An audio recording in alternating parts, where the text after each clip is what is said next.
decided that I want to update my cooktop and range hood. Now, there's really nothing wrong with these. It's just that there are some new features in the updated models that I'd really like to take advantage of. A more efficient burner in the cooktop, a quieter range hood with built-in halogen lighting. Now, I know when you think about taking out built-in appliances like this, it might seem a little intimidating. But as long as you're replacing them with similar models, well, it's a lot easier than you may think.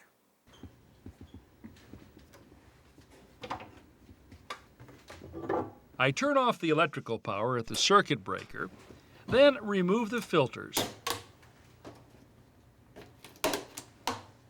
and take off the cover that conceals the fan, motor, and controls. Even though the fan and light won't operate, I use a voltage detector to make doubly sure there's no current in the wires. Then I go ahead and disconnect them.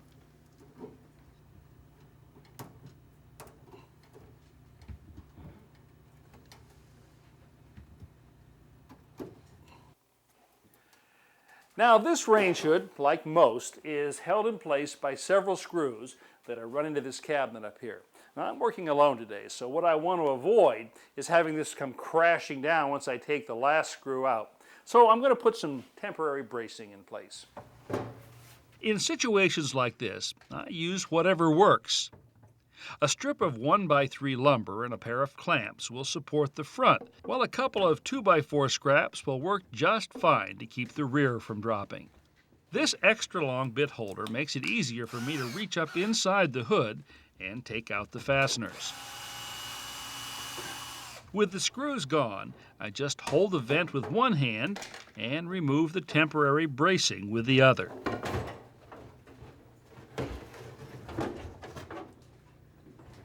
To give myself a little more elbow room, I remove the narrow shelf that was below the vent.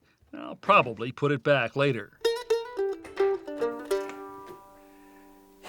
You know, I'm sorry, I just don't like that. This is some kind of a previous repair. I don't know, maybe they were putting new plumbing pipes in here. And I realize this is going to be covered back up with the new range hood. But I just don't like to leave open holes in walls like that. Potential fire hazard, it's a place for rodents to come through. So I'm going to take just a couple of minutes and repair this. I remove a piece of plastic laminate covering the wallboard. Then, using a drywall saw, I cut away the damaged material and create a clean rectangular opening.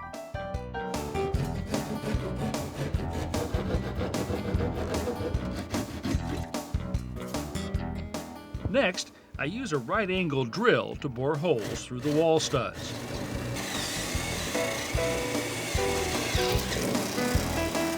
This will allow me to run the electrical cable to the upper corner, where it will exit the wall and eventually enter the range hood.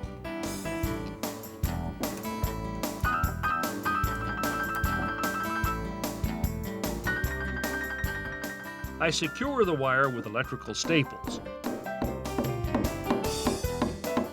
Then begin attaching strips of wood or battens to the sides of the opening.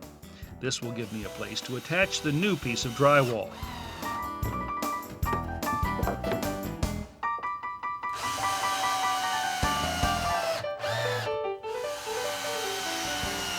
After cutting the wallboard to size, I set it in place, allowing the wire to pass through the hole I bored beforehand. Then, I attach the piece with drywall screws.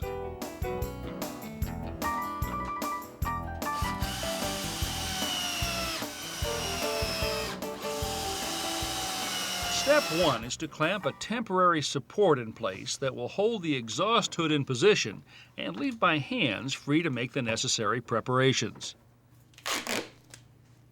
A strip of duct tape on top of the brace will help prevent any scratching when I slide the range hood into place.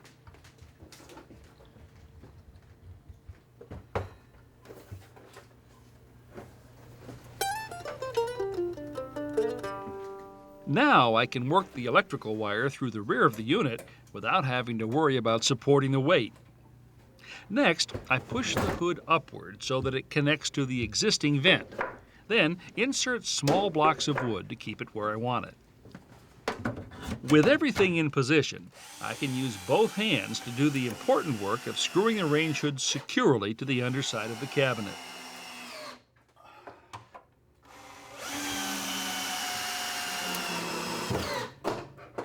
Well, putting up the exhaust hood might have been struggle-free, but getting out of this cabinet, well, that's another story.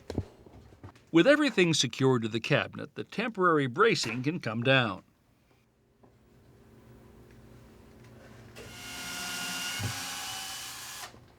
Now it's time to make the electrical connections. First, I attach the ground wire to the green screw on the frame. There are really only two additional connections.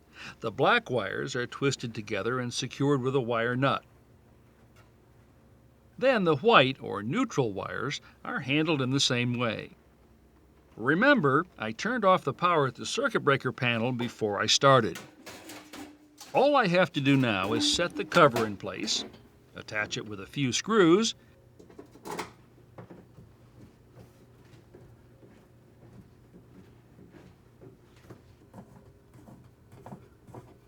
and install the washable filters.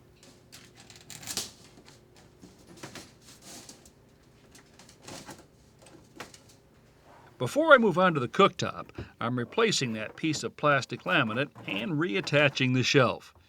One of these days I'm going to do something different here, maybe some decorative tile.